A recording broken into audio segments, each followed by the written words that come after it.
There we go. Okay, so I don't have to deal with some of my messages. So I was going to do, but we invited uh, Joe here tonight basically to talk based on his experience and not because I had any predictions of what happened with the election. So it's up to him whether or not he wants to address the election. Uh, but looking back at his experiences, what were some of the successes he had? What were some of the frustrations, and what factors basically played into that? He believes. Uh, we're going to have questions and answers after the session, and we've given Joe 35 minutes or so. Uh, and with that, Joe, take it away. All right, take it off of mute here. All right, I always like to start our NAACP meetings before we begin, and I want to start talking about the NAACP because I wear that hat as well as a board member at the Board of Elections. So before every meeting, up on our screen, when people are waiting, we're waiting on everybody to come to the room, and then we wait for a 5-minute grace period. We start off with our mission on the screen. So I want to read our mission since we don't have the mission up on the screen. I'm going to read our mission of the NAACP just so everybody understands what our mission is, that it has been crafted over the years since its inception and by the national officers. So the mission of the NAACP is to achieve equity, political rights, and social inclusion by advancing policies and practices that expand human and civil rights, eliminate discrimination, and accelerate the well-being, education, and economic security of Black people and all persons of color. So that is what the mission of the NAACP is. And we work hard every day to make sure that there is diversity of thought and then inclusion. And when we fight for civil rights, it's not just for Black people, it's for everybody. And for those who don't know and haven't done research, the NAACP was created by Blacks and whites. I always tell people, Blacks did not get out of slavery all by ourselves. There were good allies who were, aware of the things that were going on back then that were wrong. And they came together and they created this organization in 1909. And it's been in existence ever since. We have over 2,000 branches in the country. And believe it or not, Cincinnati is one of the top branches in the country. Believe it or not, we're in the top 5 out of 2,000 something branches. And that's because, we try to stay close to and proximate to the people and find out what the concerns are, and then try to educate, engage, and empower everybody, that we can with the limited resources that we have.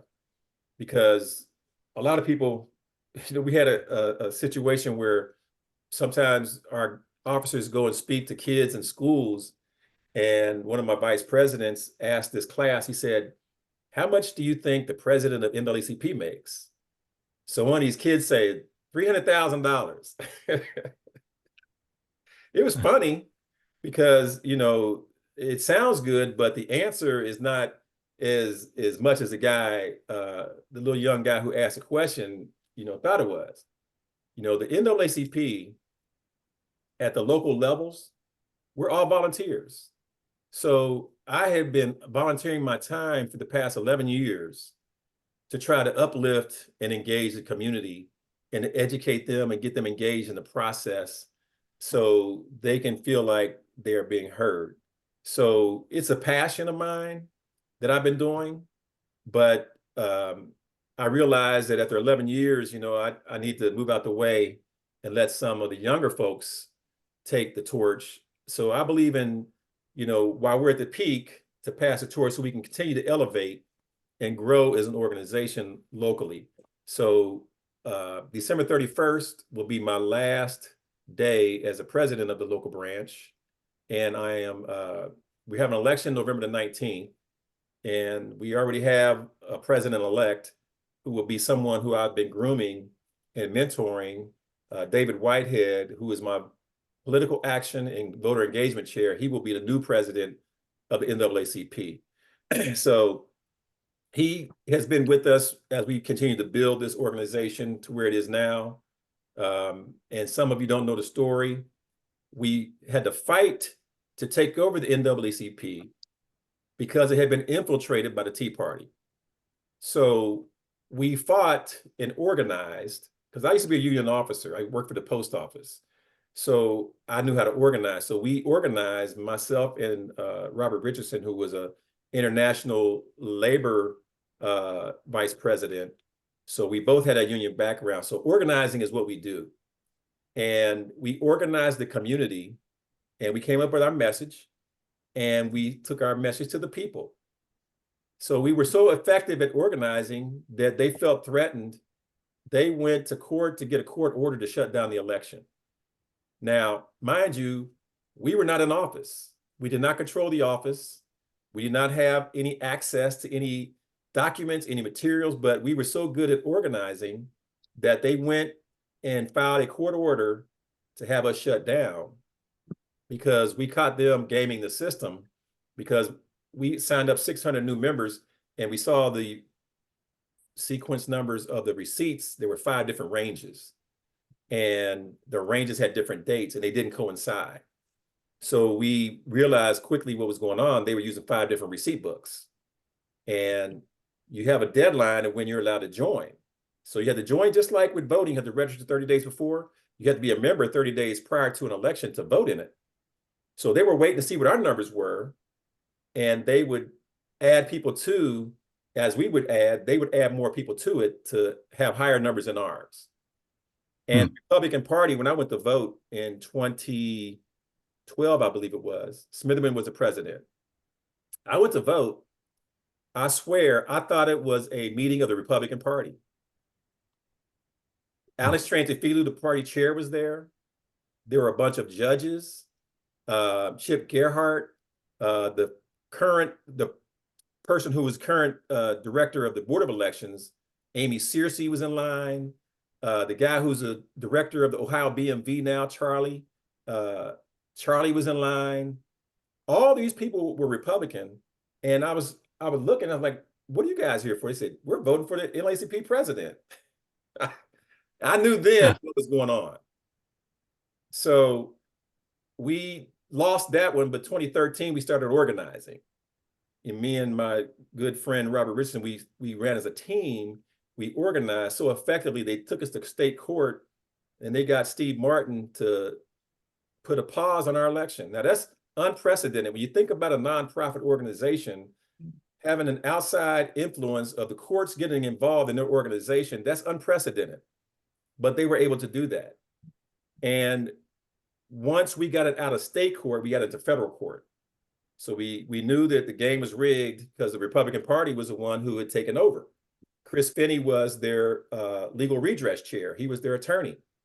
They paid Kurt Hartman, I don't know if you've heard that name before, Kurt Hartman, who's one of the most conservative, they paid him money to defend them against us. So he took dues paying money, members' money, to fight against us who weren't even in office. They said we were fixing the election. I don't know how you do that when you don't have control. So we ended up in federal court in front of Judge DeLotte, and the national office filed a trademark infringement case against the current president, his wife, and the first vice president. Needless to say, they got caught. They were using the name for their own purposes. They were statutory agents with the Secretary of State. So that evidence was submitted, and they were all suspended. They are not, I didn't know that you could get suspended from a volunteer organization. So they all got kicked out. They weren't allowed to be members. They're not even allowed to come to meetings. So they got kicked out. In 2015, we were shut down for a whole year while they were trying to sort out the mess.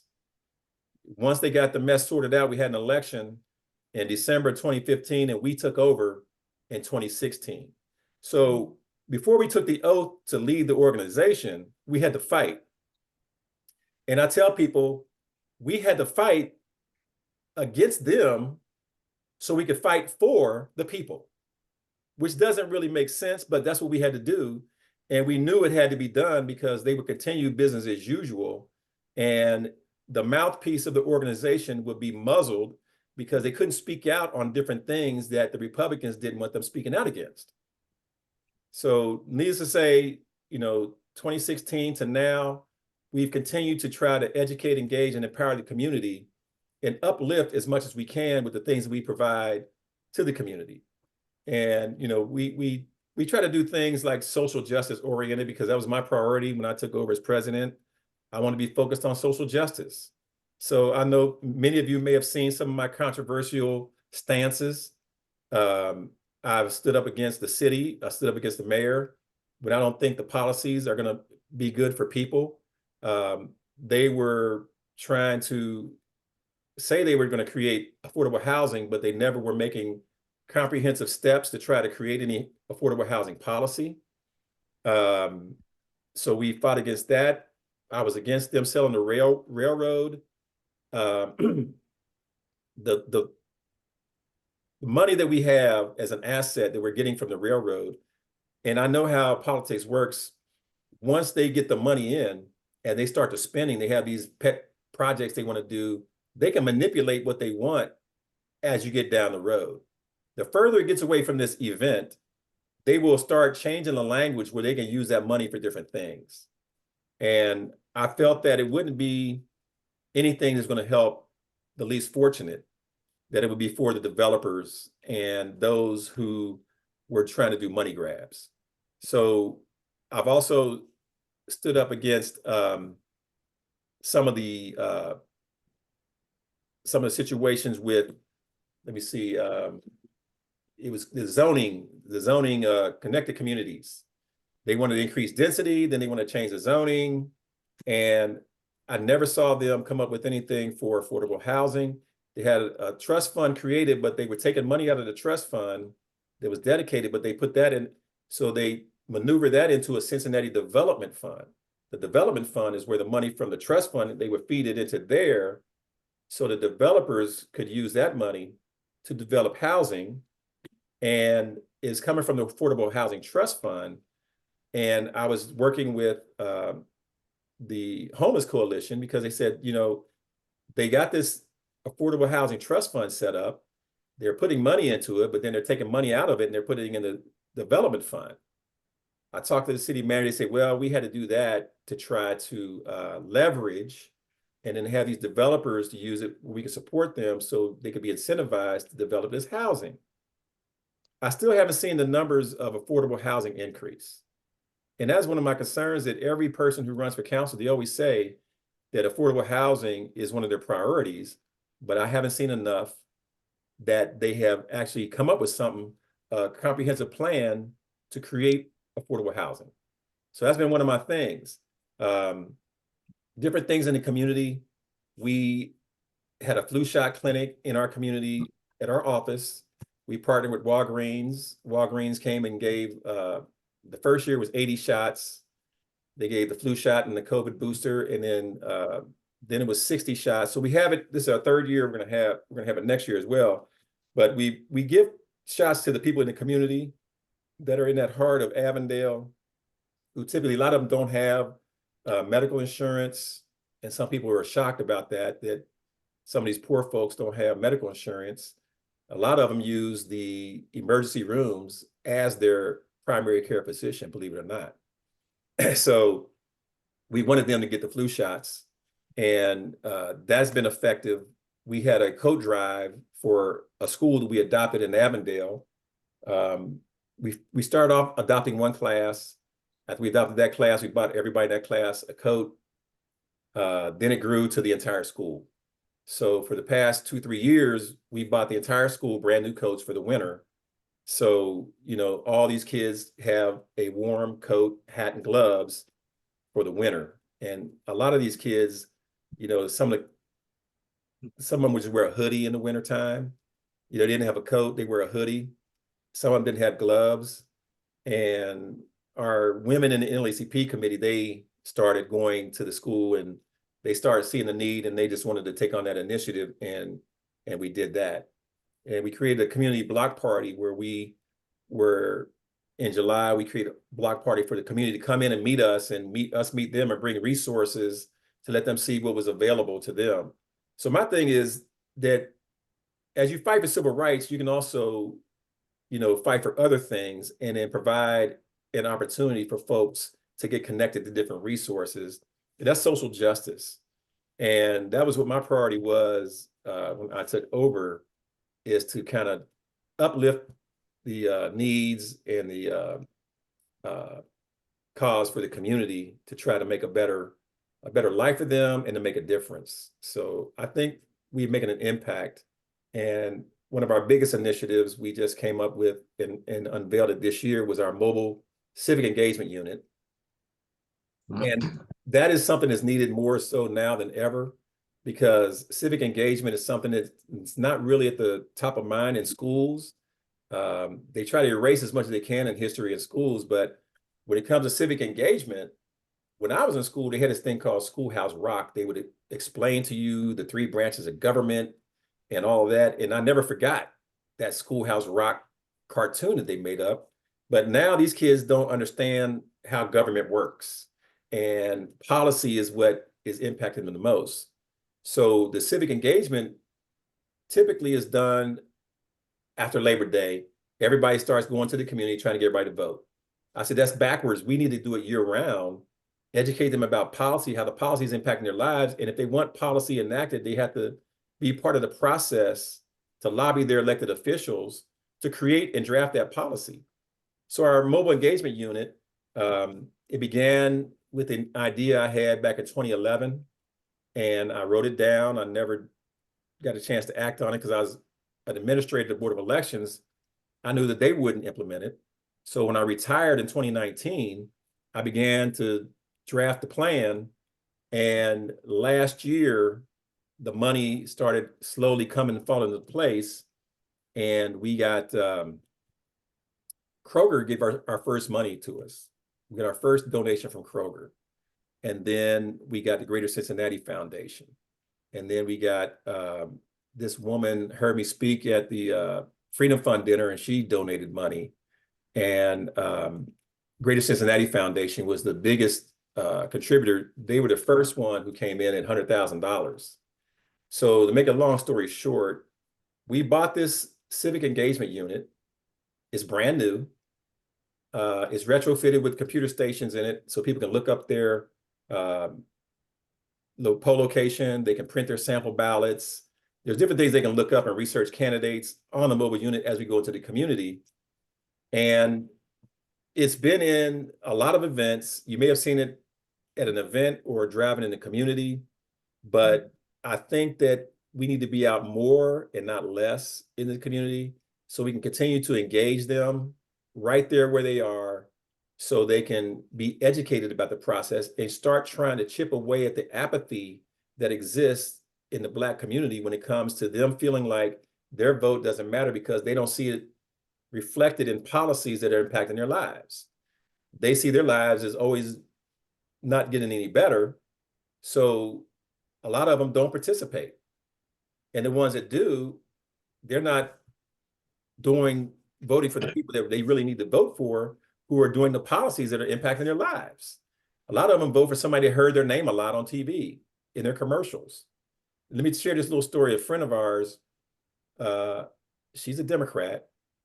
Her daughter heard so many of these commercials, and she asked her mom, she says, "Are you gonna vote for Sherrod Brown?" She said, "What?" She said, "Why you ask me that?" She said, "Mom, he's too liberal for Ohio." Now, this is because she heard these commercials. These commercials, these kids hear them too. So they say them enough and people start listening to them and they sink in. Whether they're lies or not, unfortunately, people start believing the things that they hear without doing any kind of actual research. So civic engagement is always needed. And we have to start connecting policy to the people and the things that they want to see. They got to understand how this thing works. When they lobby a legislator, when they have elected official, whether they voted for them or not, they still have to hold them accountable and tell them some of the things that they want to see done, and to show them how policy is created and let them see the entire process. A lot of times it's boring, but it's a necessary evil to get the things that you want. The election outcome has been a downer for everybody. I believe that the message is sent loud and clear that there is a lot of fear of white dispossession, white male fragility, that they're afraid of losing power. And a lot of people that voted for someone who has a long laundry list of things that are horrible, even the lies that the economy and inflation and all that, those are just, you can't even line that up with what's really happening. People believe all those things they hear because they hear these lies said over and over again, like they're eating our pets and these immigrants are terrible and all that. So they start seeing themselves being displaced by the immigrants that are coming in, by the Hispanics, the Haitians, the African Americans population increasing, and they're slowly becoming the minority. So they're afraid of losing power because they built this structure that we're in.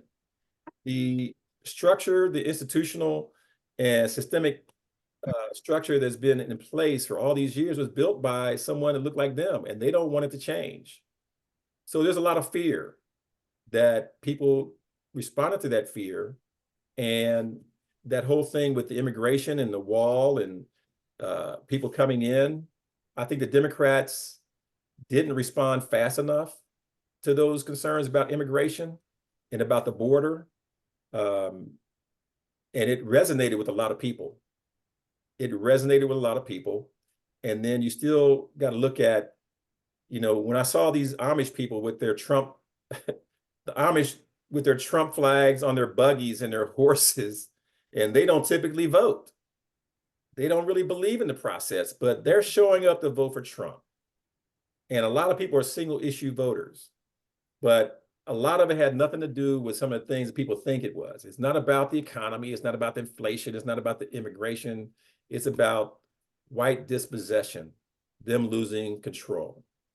And when you look at the numbers, the demographics, and a lot of the white women, the 53% of white women who voted for Trump, that's not all Republicans. So we have some of our Democrats who voted for him as well, just like we had some Black males who voted for him. A lot of them think that they were better off under him with the policies because they felt like they had more money. But that is not the truth, because you got to look at what you're measuring that against. And as we move forward, I want everybody to remember now where we are in this society, and keep these receipts for when they say it's going to be so much greater. When the inflation and the economy goes off the rails, they'll find somebody else to blame, and it's going to be somebody else's fault, and people will believe that as well. When you look at the turnout in Hamilton County has turned blue. Yes, it has. We don't have concerns, and here Hamilton County is blue. We took the prosecutor's office. You can't do that being red. So Hamilton County's turning blue, but our turnout was lower than it was in 2020. We thought that we were going to have record turnouts because the early vote, it was record numbers. We had close to 100,000 people voted early this election, in person at the Board of Elections, okay? Then you add the 67,000 people who voted by mail, and then the provisionals who voted Board of Elections. So those numbers were record numbers, but it didn't translate on election day. Election days, we thought the numbers, it started off pretty strong, but then it started slowly trending downwards. And we were just hoping we get to 70%.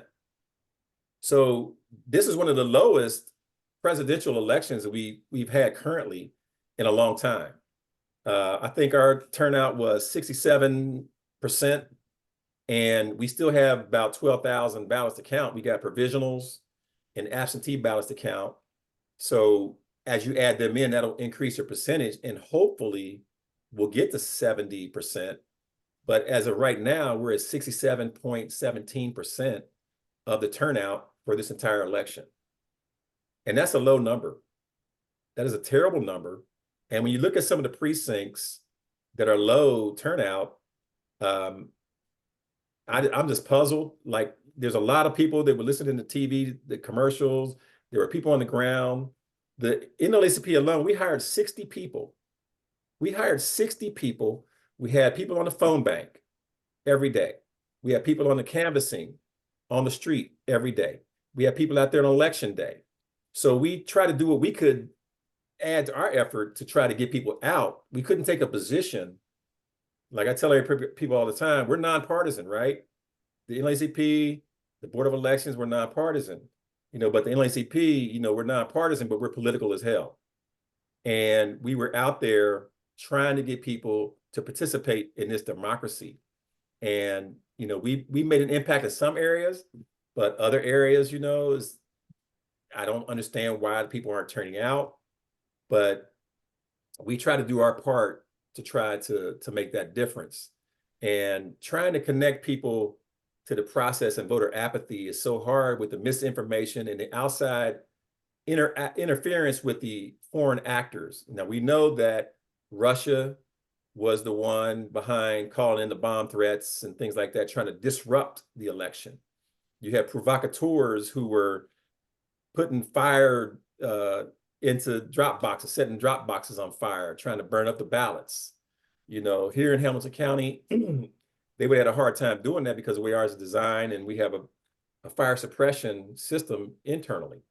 So, but that just shows you the length that people will go to try to stop your voice being heard.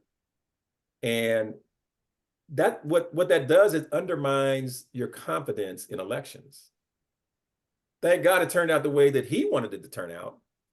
The orange man in the White House, thank God it turned out the way he wanted to turn out, because all these things they did was just try to scare everybody else in case he didn't win. But now that he won, he's got to perform. The last thing I want to say before you start asking me questions is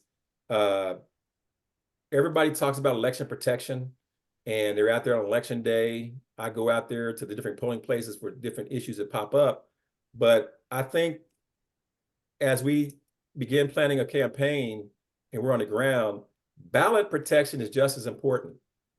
There were about 1,000 people at one point that had to cure their ballots.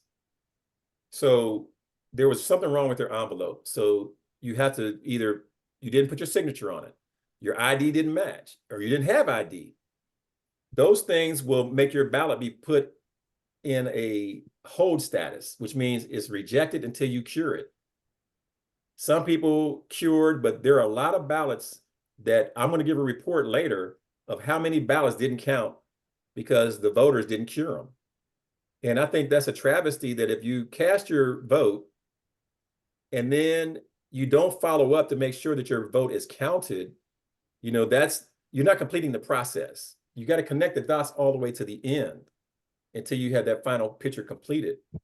So I keep trying to educate people about the curing process. They changed the law and they did all these things with strict photo ID. And a lot of people with provisional votes is because of they didn't have ID. So I will take any questions anybody has. I know I've been talking nonstop since I started. So does anybody have any questions? I'd like to ask this, Joe. It sounded to me like one, understanding the opposition, two, organizing, and then the other was community engagement. You seem to talk about those as how basically you began to have some successes. Does that sound about right? Is there anything else you would add to that? That's absolutely right. And I always say you have to stay proximate to the people. You have to be at the grassroots level and to find out what their concerns are. Keep your finger on the pulse. That way, you know what's going on and what you need to do to try to address their problems. So you have to stay connected and stay close to the people. Okay. Oh, go ahead, Rob. Okay. Hi, Joe. It's great to see you and hear you. Rob. I have several questions. I'll start with the election. I'm not really into a whole lot of analysis at this point. I'm just not ready. I'm hearing all these theories. It's driving me crazy. But I do have one thing that popped into my head because of something that somebody else said. And I don't want to sound like a MAGA person and conspiracy theories. But I know for the last several years, that the MAGA people, the Trump campaign, has been preparing boards of elections, secretaries of states, and trying to get all of these people in at the local level to avoid what happened in 2020. And I've worked as a volunteer and sometimes as a paid person at the Board of Elections. I did that in Warren County, but I was a poll worker in the Warren County Board of Elections and Hamilton County Board of Elections. Now I'm usually outside passing out stuff. Having said that, do you think there's any way that enough damage could have been done by MAGA people at boards of elections across the country to have even a minor impact on the election? Well, let me start with Hamilton County first. I was sharing that with Dan before we started, like my skepticism about, how he's able to get all these swing states all flip his favor. My paranoia and all that would make me think that way. But as I understand the process here, I can't speak to how theirs are set up. And that was a thing that they were focusing on, trying to get people on their team inside at some of these boards of elections. There was one woman who was in, I think it was Arizona. She got 9 years in jail because she tried to do some crazy stuff and exposed code and all that. And it got her 9 years in jail. And she doubled down on it. Here in Hamilton County, it'd be hard to do. We have bipartisan board, but we have paper ballots. So when we do our audit, we have a 6-sided die that you roll the die, and whatever that number comes up with, then it translates into which precincts you're going to pull. It's a random draw. So you randomly draw, you don't know what precinct you're going to pull.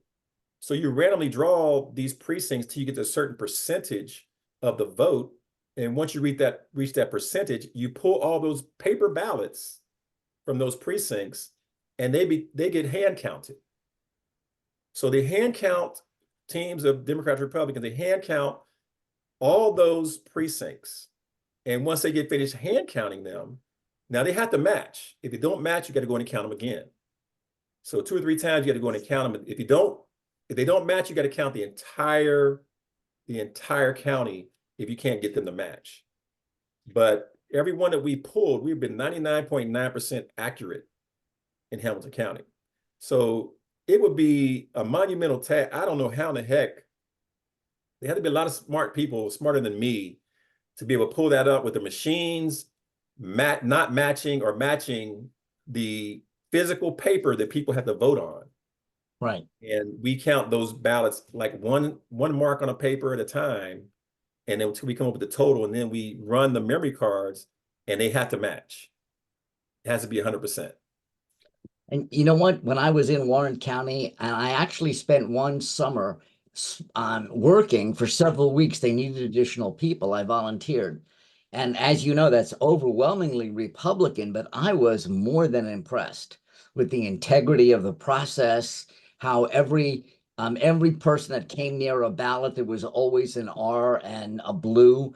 And I just thought, wow. I mean, so when I started hearing questions in 2020, I said, that is just so ridiculous, because I'd worked in both places, and it seemed to me like if we are anything like any place else, that these kinds of crazy things can happen. But I have to say, so it drives me kind of crazy that now I'm wondering if we could have been compromised. But and like you, there was a bit of paranoia, thinking, how could we lose all these demographics? How could he have so much more popular vote now than he ever had in the last 9 years? I mean, he was around 40%, and he was over 50 for this election, his popularity. I mean, so in any event, that's one of the things that I sometimes lose sleep over. But you know what? I hate to acknowledge it publicly, because then I sound just like they did. Yeah, but there is something to be said about the paranoia. But this is the second time a woman has run, and I think there are some people who would not vote for a woman to be president of the United States. And that's one of the things you can't take off the board, that they don't want a woman. And that's one thing. And then she's a woman of color. So, people's prejudices and their things like that started to be exposed. And second time in a row as a woman has run. Let me ask you one other question. I have more, but I'll defer to somebody else after one other question. I'm just curious about the Tea Party involvement that you talked about. What could possibly have been their objective? Well, as I did some research, that is in their bylaws. They're supposed to try to they were supposed to try to become members and infiltrate different organizations. And NAACP happened to be one, just like they wanted to find out and get access. And if you really think about it, it's really easy to infiltrate an organization that's an all-volunteer organization, and you have to pay $30 to be a member. So a lot of people say, I'm not paying $30 to be a member, but they will. They'll write a check and they'll say, hey, you 200 people, you show up. You show up and vote. And they will, because they're loyal to whoever the person is paying the bills. Okay.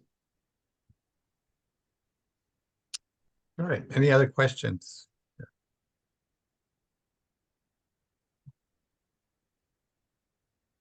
Well, I have one more. Go ahead, Rob. Last month, Joe, there was a lot made of the selection of a city council member. And even though I don't live in the city, I happen to know Mika Owens very well. And part of me felt bad that you were having this.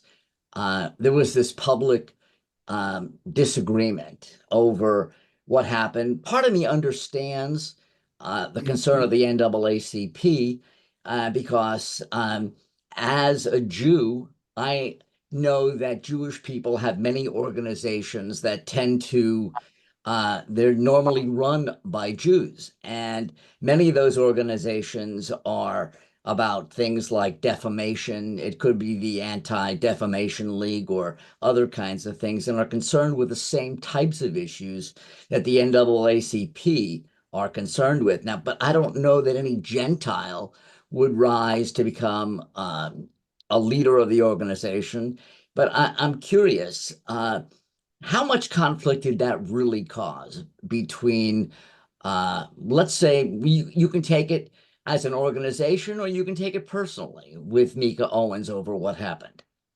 Well, did you hear me read the mission statement of the NAACP at the beginning of the meeting? Yes, I did. So it's in alignment with our mission statement. If you listen to what I'll send the mission statement to you, but it's in alignment with the mission statement about equity and all of that for Black people and people of color. And when you look at the election results from, what was it, 2023, when Mika and all the rest of the council, the current council ran, there was a mandate from the people. The first 5 council people on that result list were Black. The first 5. This is what the people decided. 1, 2, 3, 4, 5, they were all Black. And then you had, the rest. And it was a mandate from the people. The precedent had always been that when you have lost one, you replace it with another one, right? And I'm going to tell you a little bit about the inside, and people might know the inside baseball. When the people go to try to get the endorsement of the Democratic Party, they go to try to get endorsed. The party is very intentional about how many Black women, how many Black men, how many white men, how many white women. So they're very intentional about how many will be on their slate, okay? I don't know if you've ever been part of that process, but they're very intentional about it. Some people actually lost out because there was already somebody of that demographic that had been chosen to be endorsed. So Mika benefited from that same policy that she's talking about, not believing in identity politics. I don't believe you can say that when you've been a beneficiary of identity politics, because intentionality of who's going to be in what place to run in order to get this endorsement. If you feel that way, don't take the endorsement, run on your own and see if you can get elected. Okay? It wasn't personal. First, it was about the mission of the NAACP. Second, it was about the process and the precedent that had been set previously, and about representation. And when you said Gentiles couldn't know, Jewish people were part of the group that helped begin the NAACP. When you said nobody could hold that position, they were some of the first officers, the first president of the NAACP, Jewish people.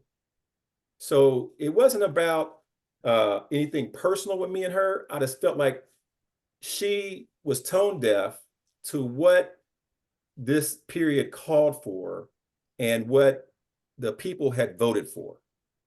And I believe that it was a sham process that she set up in order to get the outcome that she wanted. I don't believe this wise counsel is what it was. I believe she knew what she wanted. Evan came up when I went down to council. He came up and told me himself that she called me. I didn't try to go. She asked me to apply. So don't go through this dog and pony show and charade saying that I got a fair and transparent process when it was everything but that.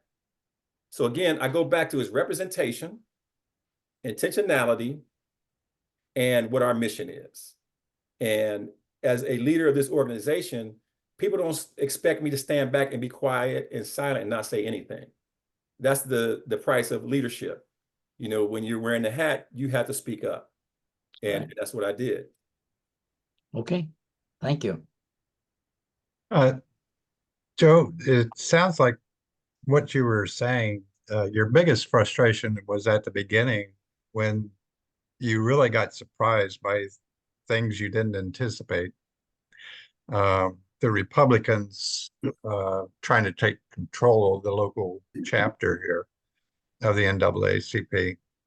And it took how many years? Couple years It did. before you were ready to address that. You know, you had to Well, get organizing and motivate people to show up and what have you. now I was like everybody else. You know, I was busy with my own life. I was working at the Board of Elections still, you know, and it's a lot of hours you put in, you know, just running that whole operation. I had 3 departments I was running, as well as in-person and early voting. And then I didn't have time to get as involved. I was a member, but I wasn't involved. And when I heard about what was going on, that piqued my interest. And I said, that can't be allowed to happen. That's why I got involved. And I asked Mr. Richardson, I said, hey, if I run with you as a partner of yours, we can run as a team. He wasn't going to run again. I asked him to run again. I told him I had to finish up, you know, until I retired. And once I retired, that I would take over. And he did that. And again, as I said, in the Tea Party's mantra in their paperwork, it was that they were supposed to infiltrate organizations. And that's what they did. And what they do that for is to control the mouthpiece. You like, right now, some people think I'm a pain in the butt when I speak out, like the situation with Mika, and when I say different things that people don't like and don't agree with. But there are other people who say, you said the right thing. You said what I was thinking. And that's what we need, people to stand up and speak out and use your voice as our voice. So when you got a situation that's happening, you assess it, and then you have to act accordingly. The Tea Party was trying to muzzle the voice of the NAACP, and they were. You didn't hear anything out of NAACP unless, if you go back and do your research, unless it was a fiscally issue of fiscal concern, like they wanted no more taxes for was it the garbage? They didn't want the garbage pickup. Cincinnati was talking about doing something with the garbage pickup. And then they were talking about privatizing the waterworks or doing something, making it more regional. And they created a ballot issue for that. Then they were against the red light camera, and I was against that as well. So those are the things they were focused on. But civil rights issues and things that don't really deal with a fiscal nature, they weren't really speaking out on, you know, and different things were happening to Blacks. Like when Sandra Bowes got killed, you didn't hear a word. They weren't saying anything. When people were going down to the courthouse and they were being arrested for doing the same thing that others were doing with their reporting of their iPads, recording like as part of the media, they got arrested because of administrative rules, but other people weren't being arrested. They didn't say anything about that. I stood up in a meeting. They said, well, we'll look at it. We'll look into it next month. I said, next month? Next month is over with. So if it's something that's current, you got to be able to speak out right away. Nobody wants you to wait until the next meeting 30 days later. You have to be able to respond and be responsive. So they intentionally infiltrated to muzzle the voices of the Black community. And NAACP was at the forefront of being the voice and speaking out on things that were detrimental to the Black community. So controlling the message is very important for what you're attempting to do. Yeah. And others will try to take that control away from you. There's always somebody that's looking ahead. Was there another question? Yeah, I've got a question. Yeah. Got Joe, thanks for coming in. I've learned a few things Thank that I needed to know that I didn't know. So I thank you for that. I was one of the temporary hires for the Board of Election, working the lines, but I also got to work the mobile drop box across the street. And it was so absurd that people had to sign these letters when all they could have done was put a stamp on it and put 20 ballots in any mailbox. And most people were fine with it. There were a few that were really irate, even though I told them it would only take like a minute to fill out these things. But the whole thing was just absurd. So anyway, but the other question is, it seems like years ago we did not have to have an ID when we came to vote. Once you had signed up, you could just show up and they checked your signature. How long ago was that? That was last year, House Bill 458. I fought against that. I spoke out against it. I gave testimony against it. It's strict photo ID. So that happened in House Bill 458. House Bill 458 also destroyed a lot of the things that were voter friendly.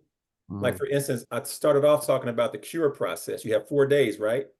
You used to have 10 days. Right. That was part of 458. You used to be able to vote on Monday before Election Day. They got rid of that with 458.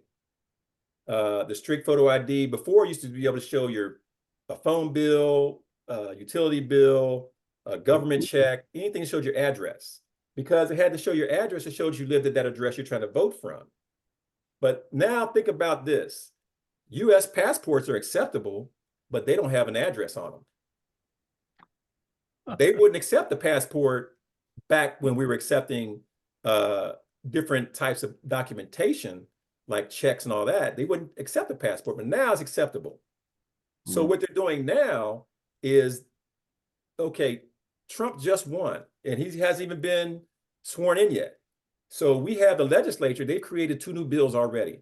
One's on citizenship, and the other one is to eliminate all drop boxes. So it's voter suppression, and they can't say there's anything but that. Yes, people could have put a stamp on it and done all that, but it's a shame that we had to jump through those hoops to try to do something like that, because people don't have a trust with the US Postal Service. Their delivery standards aren't the same as when I worked there. I worked for the post office. People don't know this. I was a mailman for 15 years. And the delivery standards are not the same. They have been decimated by other people doing deliveries and taking packages away and magazines. So it hurts the business side, and they don't have as many employees.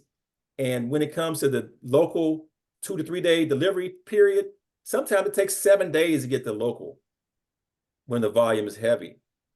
And this is the last thing I talk about, ballot protection. I'm sure that once we get ready to certify this election, and I'm going to come back and I want to report to you guys how many people ballot didn't count because they didn't get a chance to cure that 4-day window. And I'm also going to come back and tell you how many people's ballot didn't count because it didn't have a postmark on it. Now, Shad, if you would have mailed your ballot a week before the election, and the post office somehow drug their feet. It didn't get there until the day after election day. You follow me? It got there the day after election day, but it didn't have a postmark on it. Your ballot is not going to count. It's not going to count. Now, the Postal Service, it sprays the postmark on there, but some of them come through without the postmark on it. Some of them are illegible, and if you can't read it, they don't count it if it comes in the day after election day. I've been telling people this when I was working there. I said, look, you guys walk into the post office, have them hand cancel it. Stamp it with that red circle with the date. Let them hand cancel it. Take a picture of it. Because when it gets down to us, if we can't verify what the date is, it has to be dated the day before election day. If we can't identify that it's the day before, it's illegible, it doesn't get counted. If it doesn't have a postmark, it doesn't get counted. So ballot protection has to also be part of this conversation when you talk about voting. You know, we do election protection, but we got to do ballot protection on the back end to make sure people follow up. You know, you were a poll worker before, Rob, right? Yes. So when you process a provisional, there's a duty that you have. You're supposed to give them a yellow piece of paper. Right. It used to be yellow. I don't know if it's yellow now. You got to give them a yellow piece of paper with a 1-800 number. There are very few people who call that 1-800 number. Very few. And those same people only have 4 days to cure their ballots as well. Right. And we don't finish certifying until what? The 20th is when we certify this election, November 20th. If you didn't certify between the 5th and November the 9th, your ballot's not going to count. If you forgot to bring in your ID, you know, because there's strict photo ID, and they say, okay, well, just show up at the Board of Elections, show it to them, and it'll be counted. People don't follow up to see if their ballot was accepted or rejected. I'm trying to change that paradigm where people get used to calling in and following up. If you voted absentee or you voted provisionally, call up and make sure that it got accepted. I have a follow-up on that. In 2020. Sue Ellen has a question. Oh, go ahead. Yeah, well, I'm really agreeing with all of this that you're saying. I've had issues about the post office for quite a while because I've been around quite a while and I know how it used to work. But what I'm wondering is when you're saying we need to reach all the people and make sure they do this, this, and this. Another thing that I'm very involved with is the climate change and the environment. And now individuals are being saddled with all the things we have to do to recycle this and this and this and this. When do we start working with the politicians or elected officials that can take the corporations in hand and take the federal departments, such as the post office, in hand so that they serve the people instead of the people jumping through all these hoops to make up for what they're trying to strangle us with? Well, let me give you an answer with a one-sentence response. The power belongs to the people.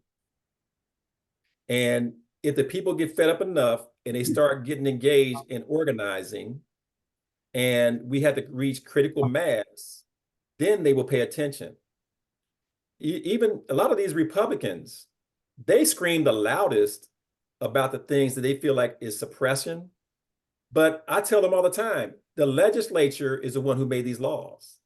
These are the people you need to talk to. I say, go talk to the legislature. You know, you can testify against it. If you don't like it, you can organize. You can have people go up there and protest, all these types of things you can do, but people don't do it because everybody's busy in their lives with their own problems, their own issues, and they feel like somebody else is going to do it. But the power belongs to the people. And those of us who have been trying to take power for X number of years. How do we, I mean, Organize. We have to organize. We can't stop organizing. I belong to two very organized organizations, the League of Women Voters and you all. We don't seem to be, we're not going to get there within my lifetime. Well, it Apparently. seems like some people's ears aren't really open because they don't think it applies to them yet. But when they start seeing things get worse, maybe some more ears will start opening. And we have to wait till we get to a critical mass. We're going to keep saying what we need to say. We're going to keep organizing, but we don't have critical mass yet. Their side believes that everything they're doing is great. They think it's great. Well, the question I wrote down first was, you've talked about getting close to the people, and how do we get close to the people who are apparently waiting for somebody else to do it so that we can get to critical mass? How do you reach those people? We go door to door. We go to door to door, and a lot of it is relational. Once you get somebody in their family circle, we have to do more relational organizing. The people who are like-minded, we had to get to them, and we have to be so persistent that we can't stop.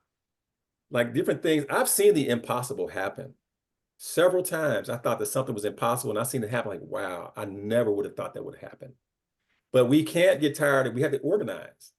My favorite quote is like, don't whine, organize. So we had to keep organizing no matter what, keep organizing and mobilizing the people. And hopefully we will start getting other people onto our side that will see that change has to come, because this whole district thing with the gerrymandering, it helped them kick the can down the road a little bit more, but it's going to come back. It will be right-sided, but I hope they don't do enough damage that we can't correct the damage they're going to do. Chuck, Hand up somewhere. April, were you first? I don't know. I have a new question and a comment. When we're talking about the lower turnout nationwide of how many voters compared to 2020, I was not surprised. And the reason I was not surprised is because of deeply reading all of the articles about voter purges. So knowing that North Carolina, for instance, in the 2023 and 2024 cycle, got rid of 750,000 voters in North Carolina, then you look up how many voters are even eligible there, and it's 10%. And as we know, because Joe, you promoted for people to check this summer, and you look at the numbers of how many people were purged in Ohio, and I did the math of that. That was 3% of Ohio. And so many of our elections are settled within that 3%. So I have comment, which is that I think we need to use this instance as trying to make it into a story that the media seems to not want to connect the dots of how important the vote is when voter purges account for a win or a loss. So who is allowed to come to the table? And then also we need to, the second point is, of course, who gets purged the most. And so we know that it disproportionately purges folks who are Black and brown. And then there are all of those other details about ways where they're subtracting the vote and subtracting the vote.